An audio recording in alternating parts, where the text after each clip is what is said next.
Il est l'heure de l'actualité africaine sur Tout TV Africa. Madame, Monsieur, bonjour et bienvenue. Nous démarrons avec le Bénin. Des proches du président Patrice Talon ont été mis aux arrêts. Il s'agit de l'homme d'affaires Olivier Boko, de l'ancien ministre des Sports Oswald Omeki et du commandant de la garde républicaine Tévautré. Ils sont accusés d'orchestrer un plan pour renverser le président béninois Patrice Talon. L'information a été donnée ce 25 septembre 2024 par le procureur près de la Cour de répression des infractions économiques et du terrorisme. Le procureur a révélé qu'Oswald Omeki a été interpellé alors qu'il transférait 6 sacs remplis de billets de banque au commandant Tévautré. Les sacs contenaient 1,5 milliard de francs CFA en espèces. Cette somme était composée de 129 lots de 10 millions de francs CFA en billets de 10 000 francs CFA et 42 lots de 5 millions de francs CFA en billets de 5 000 francs CFA. Les fonds ont été chargés dans un véhicule de type Toyota Prado appartenant à Oswald Omeki dont les plaques d'immatriculation étaient fausses.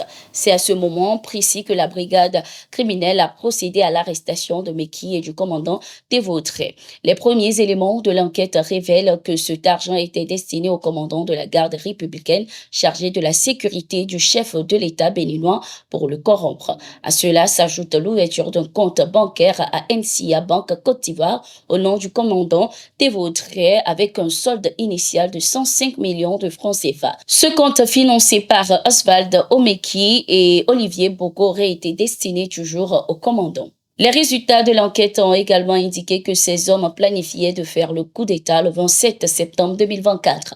Selon le procureur, avec le soutien du commandant de la garde républicaine, la sécurité présidentielle aurait été compromise, facilitant ainsi la prise de pouvoir par la force.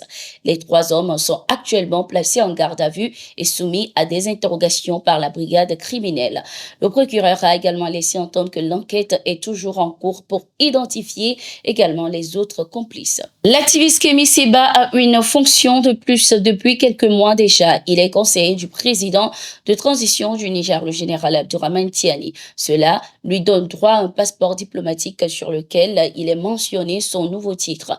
Dans une interview, l'activiste Kémy Séba a laissé entendre que sa mission en tant que conseiller consistait à amener de nouvelles générations africaines à investir et à soutenir le Niger dans sa volonté et dans sa croissance, en attirant ainsi de nouveaux investisseurs dans le pays. On a sur le terrain des hydrocarbures aujourd'hui un processus afin que la population du Niger puisse jouir de manière prospective de ses propres ressources. L'armée française est partie, l'armée américaine est partie. Et je dis que si nous faisons le ménage à l'intérieur de nos rangs, l'oligarchie occidentale ne sera plus capable de nous déstabiliser par la suite, a-t-il indiqué. L'activiste a été nommé conseiller du général Abdourahmane Tiani après avoir été déchu de sa nationalité française. Le gouvernement français lui reprochait une posture constamment anti-française et des messages outranciers contre la France. La réaction de Kémy Séba ne s'est pas alors fait attendre. Plus de nationalité française, gloire à Dieu, libéré je suis de ce fardeau. J'ai quitté la France depuis bientôt 14 ans à cause de sa politique néocoloniale et de sa négrophobie systémique que je combats depuis l'Afrique frontalement. J'ai de plus brûlé le passeport depuis plusieurs mois déjà. Me retirer la nationalité car je critique votre néocolonialisme et chère autorité française, une reconnaissance très peu stratégique de votre part de l'efficacité de mon travail politique contre vous autres, les tenants de cette France-Afrique. La décision du Conseil d'État vient très en retard, mais mieux vaut tard que jamais. Ma lettre de demande d'abandon de nationalité trônait. Comme nous l'avions annoncé au Conseil d'État sur le bureau de mon avocat depuis plusieurs mois, au cas où ce même Conseil désavouerait le ministère de l'Intérieur, a-t-il répliqué. La Guinée-Conakry est de retour dans l'Organisation internationale de la francophonie, OIF. Le pays avait été suspendu il y a 3 ans après le renversement du gouvernement d'Alpha Condé. L'organisation justifie la levée de sa suspension par les efforts de la Guinée dans la crise et le retour à un ordre constitutionnel. Selon Oria Kidje, porte-parole de l'OIF, la Guinée a sollicité l'aide de l'organisation dans ce sens. La Guinée a été choisie en raison de l'évolution positive de son processus de transition, mais aussi de la faciliter les relations qu'elle entretient avec les partenaires internationaux dont l'OIF.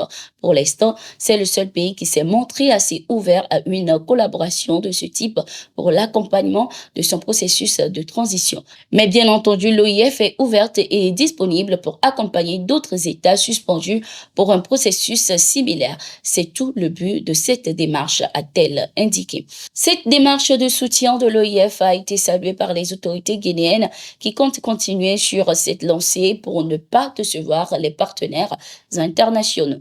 L'Organisation internationale de la francophonie a été créée en 1970. Elle regroupe 88 États et a pour but de promouvoir la langue française et la diversité culturelle et linguistique, de promouvoir la paix, la démocratie, entre autres. La Confédération Alliance des États du Sahel AES, en collaboration avec la Russie, va mettre en place 2 satellites de télécommunications. Les contours du projet ont été discutés par les ministres de l'Alliance des États du Sahel AES lors d'une réunion tenue le 23 septembre 2024 à Bamako, au Mali. Un projet qui sera développé avec l'appui de l'agence spatiale russe Roscosmos.